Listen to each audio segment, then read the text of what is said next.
네, 안녕하십니까.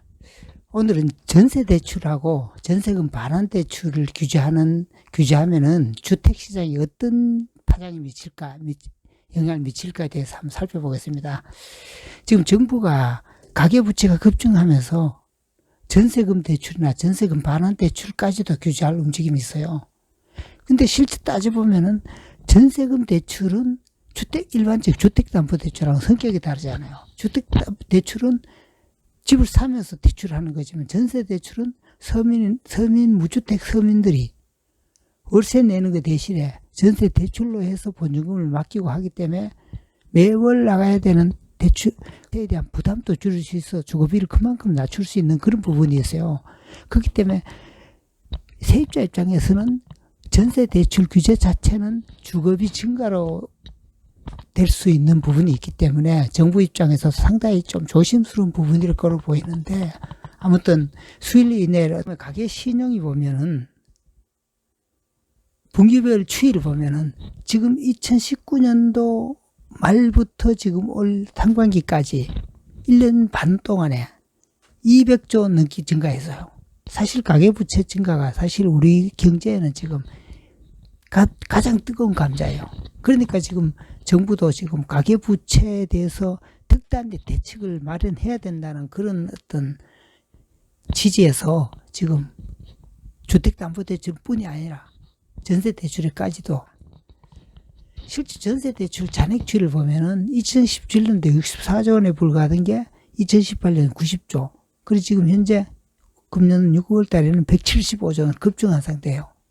최근에 가계대출 증가의 3분의 1은 전세대출이라는 그런 분석이 있어요.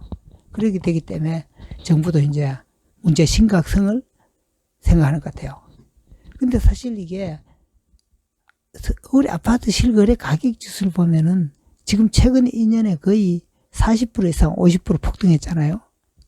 그 주택담보대출이나 그 다음에 전세금을 이용한 갭 투자가 됐다고 보는 건데, 그리고 서울의 아파트 전세 가격 지수도 보면 106에서 지수를 보면 2019년 말에 그 다음에 금년 상반기에 125인데, 이 사실 아파트 전세 가격 지수는 통계 그대로 해석하기엔 조금 한계가 있습니다. 왜냐하면 작년도에 주택임대차 보호법에 대해서 전월세 상한제가 됐잖아요. 5% 상한제가 되면서 가격이 이원화가 고쳐가 됐어요. 그렇기 때문에 단순하게 전세 가격 지수는 이 지수로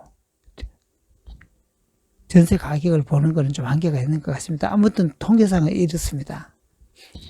이제 말씀드렸듯이 전세 가격이 5%가 적용되면서 전세 가격 이중 가격은 고차가 됐어요. 같은 아파트 같은 동에서도 보면은 2배 이상 차이가 나는 그런 현상이 목격되고 있고, 이 보면 우리 경제 원론에서 보더라도 균형 가격보다 낮은 최고 가격을 만들었는 거잖아요.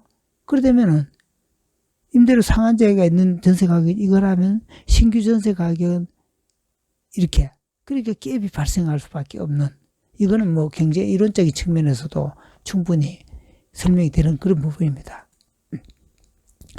근데 5대 시중은행의 가계대출 증가를 보면 정부는 지금 관리 목표를 5 내지 6%에서 선을 묶겠다는 거예요. 그런데 보면은 주요 은행들 보면은 거의 5% 근접했거나 농협은 벌써 5% 넘어섰잖아요. 그러다니까 벌써 이제 신한은행이 일부 남은 거 제외하고는 거의 대출의 추가 여력이 없다는 거예요. 그만큼 이제, 그러다니까 이제 문제는 내 집 마련의 어떤 그 대출 수요도 그렇지만은 전세금 같은 경우는 특히 그렇잖아요. 서민들이 전세금을 옮긴다든지, 그 다음에 갭 투자했는 사람들이 세입자를 내보내기 위해서 전세금 반환 대출이 어렵다든지 하면서 주택시장 전반에 영향을 미칠 수밖에 없다는 그런 내용이에요. 서울이 연도별 갭 투자 비율을 보면 2017년도 쭉 오다가 18에서 26%, 근데 최근에는 40%가 증가됐잖아요.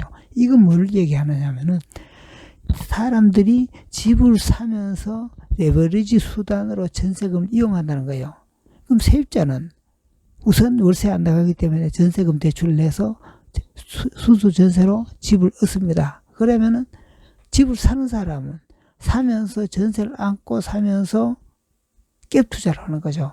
대출 LTV가 낮기 때문에 대출보다는 전세금이 훨씬 조달을 많이 할 수 있기 때문에 그렇게 이제 레버리지를 수단으로 하는 건데, 전세 대출 규제함으로써 갭 투자 비율이 감소한다면 문제는 결국에는 전세 물량이 줄어드는 효과가 나타나거든요.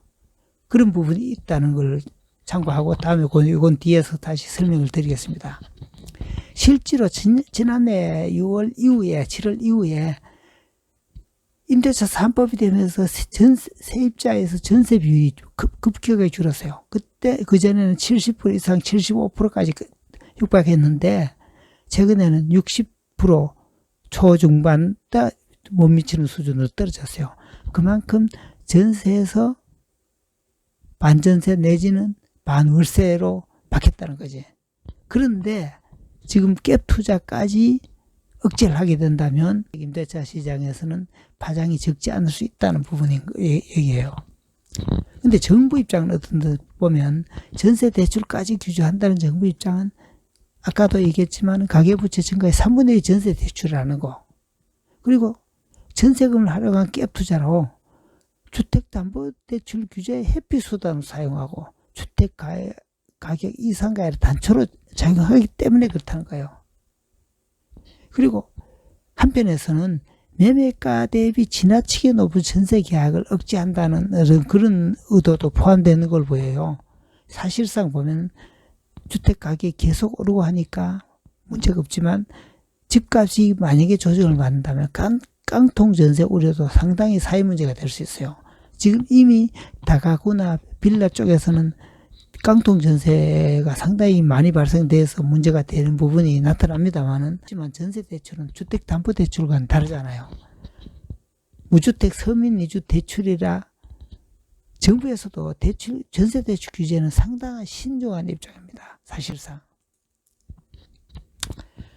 지금까지 나온 전세 대출 규제 방안을 보면 실수요자 금융당국 실수요자 대출도 차주 상한 능력 범위 내에서 대출 받으라. 이게 기본 원칙이에요. 종합적인 관리 방침이에요. 전세 대출도 DSR 총부채 원리금 상환 비율을 적용하겠다. 일부 완화 방안은 있습니다. 그렇게 하겠다는 것이고, 부분 상환 방식도 도입을 검토하겠다. 그리고 보증금 전세 대출은 보증금 증액되면 증액 범위 내에서만 대출 받아라. 이런 내용. 그리고 지금까지는 이금융권에 대해서는 좀 느슨한 부분이 있었습니다만 이금융권에 대해서 규제도 강화하겠다. 이런 흐름, 이런 내용이 지금 전세 대출 규제 방안으로 거론되는 부분인데, 그런데 아무튼 전세에서 전세 대출 규제하고 이렇게 되면 전세에서 반전세 전환은 상당히 증가할 가능성이 있고, 그렇기 때문에 세입자 주거비 부담이 가중될 우려가 있다는 건데, 아까도 얘기했지만 갭 투자가 위축되고 전세 물량이 감소하면 어떻게 되겠어요? 전세가 추가 상승이 될 수밖에 없잖아요. 수급 원리상. 그리고 세입자가 전세 대출을 못하면 부족한 부분은 어떻게 되겠어요? 월세를 전환할 수밖에 없죠. 그러다면 매월 지출된 월세에 대한 주거비 부담이 커질 수 있다는 거. 그러니까 세입자 입장에서는 순수 전세에서 반전세 반월세로 되면 주거비 부담이 증가할 수 있고, 물론 갭 투자가 줄어들면서 주택 매매가 안정에 도움이 될지 몰라도 전세 임대차 시장에서는 오히려 불안 요소가 작용할 수 있다는 부분을 얘기하는 겁니다. 근데 지금 이 부분은 임대인이 갱신 거절권 행사로 임차인이 이사를 나가야 되는 경우를 보면 지금 어떤 경우냐면, 전세 대출을 지금 규제하게 되면은 지금까지 임대인이 갱신 거절권 행사에서 세입자가 집을 비워주고 나가야 되고 딴 데 가서 계약금까지 줬는데 전세 대출이 안 되면은 그건 어떻게 하느냐? 그러면 세입자가 계약금 지급했는 걸 떼게 되면 어떻게 되겠어요? 그러면 대출을 못 받아가지고 손해가 발생되기 때문에 그거는 그러면 집주인이 물어줘야 되는 거 아니냐 이런 문제인데 이런 부분에 대해서는 제도 도입 시에라도 어떤 그런 예외 조항을 줘야 될 거 아니냐. 대출 미리 받아서 세입자 보증금을 내주는 경우도 있는 것 같아요. 그래 되면서 이제 퇴거까지 하고 나간 양으로 하면서 보증금 미리 내주고 계약 만료까지만 그 주권을 보장해 주는 거죠. 그래 되면 사실 세입자 입장에서는 뭐 불만 없습니다. 불만 없는데 세입자가 만약에 만기돼 가지고도 이사를 미루게 한다면은 뭐 분쟁의 소지는 분명히 있을 수 있는 겁니다. 그러면 결론을 보겠습니다. 가계대출 규제에서 가장 민감한 부분은 뭐겠습니까? 전세대출 규제입니다. 주택담보대출하고는 성격이 다릅니다. 그러니까 전세대출에 대한 규제를 할 때는 정책 효과보다는 무주택 서민들의 피해 최소화가 우선입니다. 특히 보면 요즘에 전세대출 규제 방안이 나오면서 얘기가 거론되면서 피해 사례들이 속속들이 나오고 있어요. 이미 계약이 진행됐던 부분에서 그게 계약이 엉클어질 우려성 뭐 이런 거에 대해서 얘기가 많이 나오는데 그런 피해 최소화가 가장 우선이고 그런 부분에 대해서 신중한 검토가 필요하다고 생각합니다. 그리고 또 다음으로 집주인의 보증금 반환 대출하고 세입자의 전세금 대출은 성격이 좀 다릅니다. 세입자 전세금 대출은 무주택 서민들이 주거 안정에 기여를 하고 주거비 부담을 낮출 수 있는 부분이 있지 않습니까? 월세보다는. 그렇지만 집주인의 보증금 반환 대출은 어떤 면에서는 기존의 깨투자자가 세입자를 내보내면서 실거주 목적으로 하면서 갱신 거절권 행사인 경우가 많아요. 그렇기 때문에 이런 경우는 조금 다른 측면에서 접근하면서 이 제도 도입을 이럴 때 대출 규제를 하더라도 그런 부분을 생각해야 된다는 부분이에요. 어떤 면에서 전세금 반환 대출은 세입자의 갱신 요구권을 사실 무력화시키는 그런 부분도 없지 않아 있었기 때문입니다. 아무튼 제가 오늘 가계대출 규제 방안으로 전세대출까지 규제하는 부분에 대해서 제가 이래 쭉 살펴봤는데 뭐 조금이라도 도움이 되었으면 감사하겠습니다. 이상입니다.